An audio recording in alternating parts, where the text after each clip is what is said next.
Morning. So what I'm going to be doing now is showing you two documents. I'm going to actually record these in separate YouTube clips, and the goal of this activity is to, and I'm looking at number 3 here, uh, selecting two course materials like a worksheet website. So I'm actually going to do a worksheet, and not exactly a worksheet, more of a directions for an end of the unit assignment.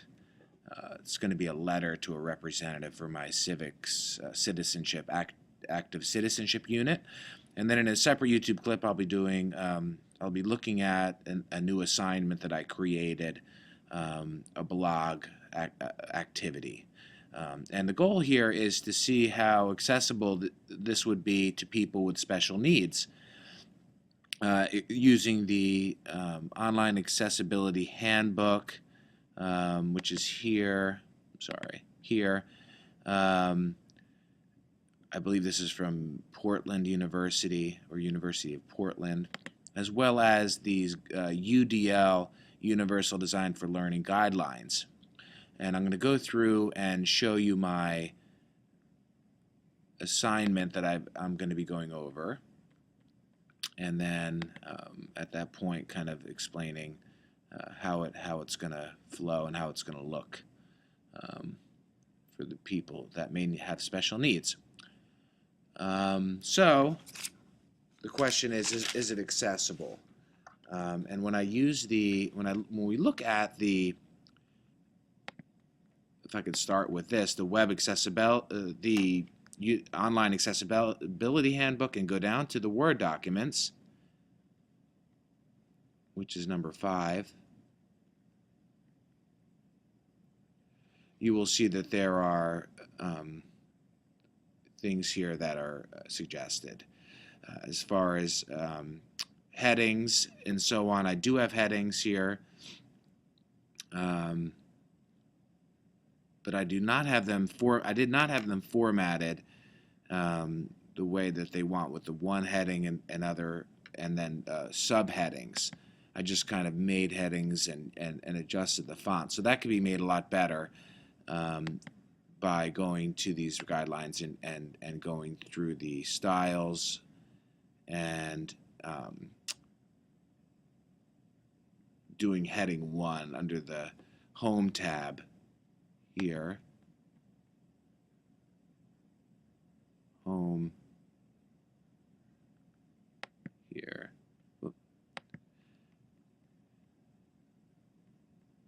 And adjusting the headings under styles here.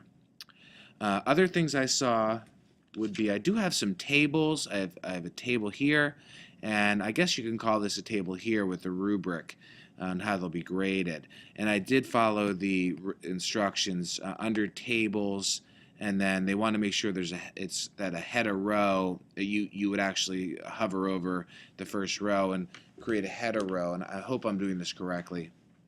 And then there was another part under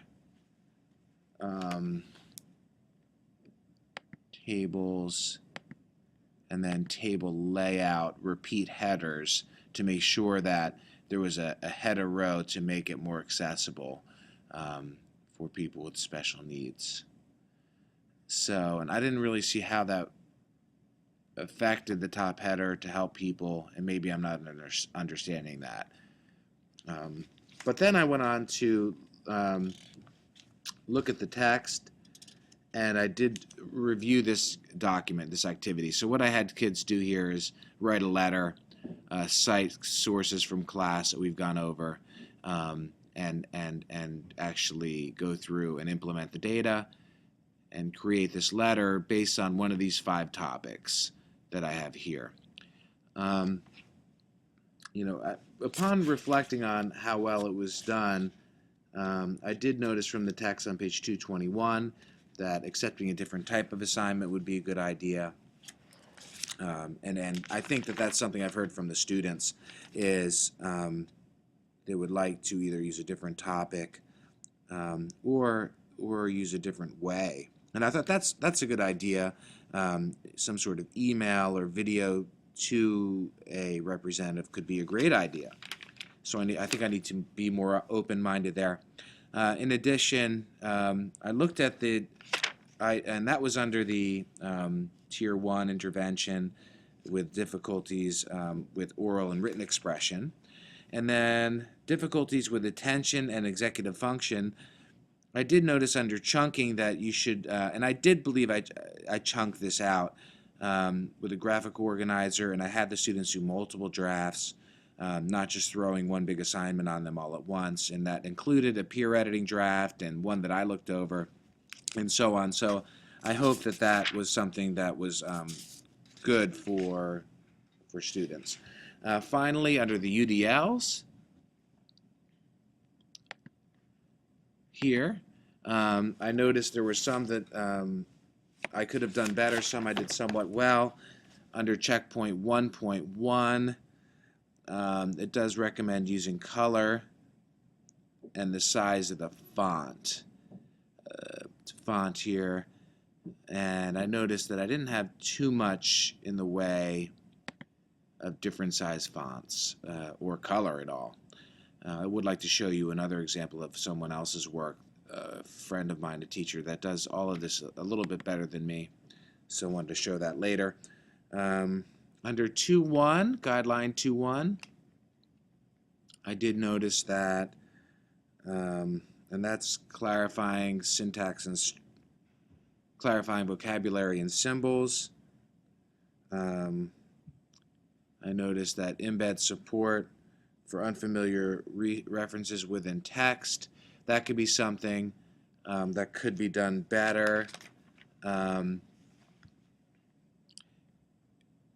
So in other words, I thought here in vocabulary as well, link vocabulary if there's difficult words for kids to know that they may not remember exactly what it is. For example, these vocabulary terms here.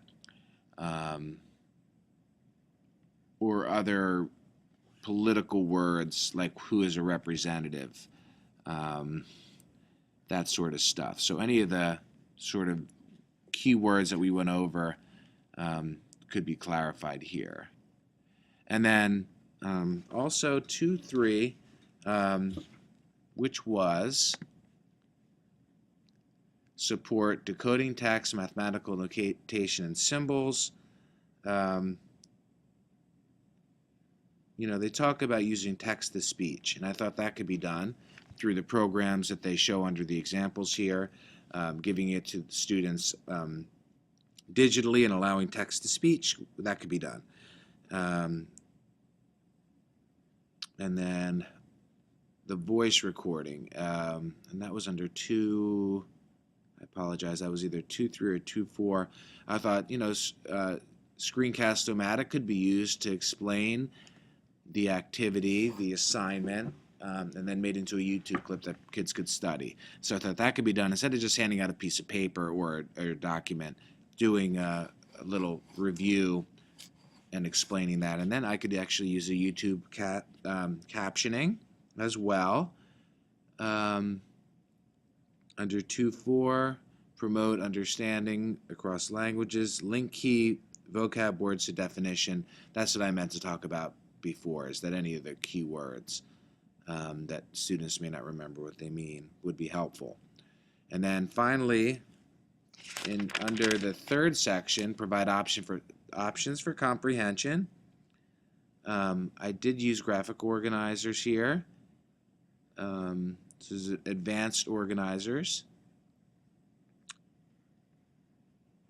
And then section 3.2, highlight patterns, key features, and big ideas. I did sort of highlight, bold some information, but I think it could have been done better. And then just in conclusion, I just was thinking about a friend of mine who does a much better job of this, and I wanted to show you real quick some of what she does. And this was just sort of an off-the-cuff thing I'd picked up from her. But I thought she does a good job here with a little bit of, and this is an ISIS assignment, how she kind of put the image in the back. She has lots of charts and organizers here, and